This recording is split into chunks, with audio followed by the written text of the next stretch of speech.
120 l'invité de Vincent Veillon.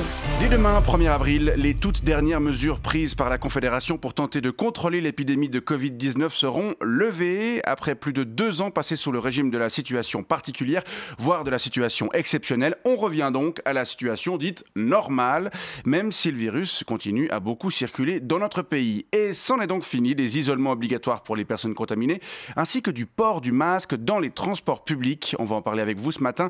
Pascal Zitzmann, bonjour. Bonjour, monsieur. Vous êtes contrôleur au CFF? Non, moi je suis chef assistance clientèle. Hein. On dit plus contrôleur aujourd'hui. Enfin, si, on dit encore, mais les contrôleurs, ils font du controlling et du reporting dans les bureaux. Hein. Ah, ouais. Oui. Ma foi, c'est comme ça, c'est le progrès. Hein. On dit plus contrôleur, on dit plus chef de train, on dit plus postier, on dit plus facteur, on dit plus fonctionnaire, bientôt on dira plus journaliste. Et dès demain, on ne dira plus masque obligatoire. D'ailleurs, vous pouvez enlever le vôtre, monsieur Zitzmann. Vous êtes sûr? Bah oui, regardez. Sûr, c'est pas un poisson d'avril. Non, c'est pas un poisson d'avril, allez-y, pas de problème. On pourrait le croire, mais non, c'est pas un poisson. Prendre un peu d'avance d'ailleurs, hein, puisque aujourd'hui je travaille pas. Vous travaillez pas? Non. Mais pourquoi vous êtes en uniforme? Je suis toujours en uniforme. Hein. Oui, c'est plus pratique, et plus élégant aussi. Hein. Et puis avec cet habit, vous savez, dans la rue, on me respecte, et malgré cette coupe de cheveux. Et puis, ma femme trouve ça plus sexy, hein, comme toutes les femmes. Ah, ça fait du bien, je reconnais. Hein. Ça fait depuis le 6 juillet que je le portais presque tous les jours, non-stop. Non, mais tous les jours, même quand vous ne travaillez pas? Oui, ça fait partie de l'uniforme, hein, comme la boucle d'oreille. Oui. Et comme je suis toujours en uniforme. Et puis c'était aussi une manière d'être sûr de ne pas l'oublier, hein, pour montrer l'exemple aux passagers. Bien sûr. Bon, j'imagine que vous n'allez pas le regretter? Ça dépend, je dois vous dire. Hein. D'un côté, ces dernières semaines, c'était devenu un petit peu compliqué, je reconnais. Hein.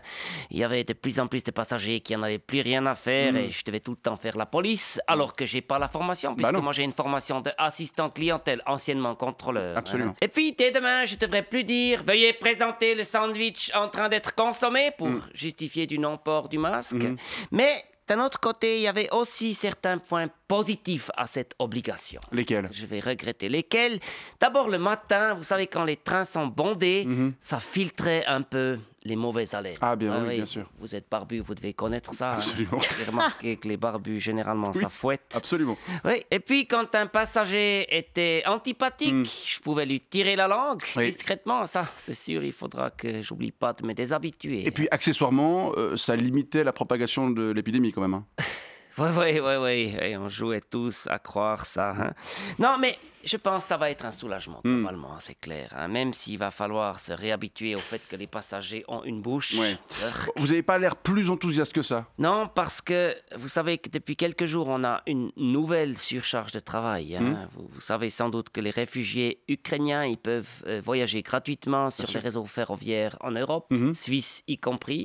Et oui, c'est ce qui est prévu, ouais. Oui, et seulement quand on a un passager ukrainien sans titre de transport valable, on doit vérifier qu'il ne s'agit pas d'un touriste. Hein? Oui. Ah oui, comment on fait ça? Bah, je sais pas, vous pouvez lui faire confiance, par exemple. Comme quand un passager dit « Ouais, non, j'ai l'abonnement de mi-tarif, je l'ai oublié dans mon sac que j'ai oublié dans la cuisine. » Non, monsieur, la confiance exclut pas le contrôle. Ça va ajouter une charge mentale supplémentaire. Hein. Non, c'est terrible. Une mauvaise nouvelle disparaît, une autre apparaît. Hein. Le monde, il est mal foutu, je trouve. À qui le dites-vous? Mais accueillons quand même celle-ci de bonnes nouvelles, puisque, je le rappelle, dès demain, il sera à nouveau possible de sourire dans les transports en commun, de sourire aux assistants clientèle, aux autres passagers et aux réfugiés ukrainiens. Pascal Zitzmann, merci pour ce témoignage et bonne journée. Je descends de ce studio dans le sens de la marche.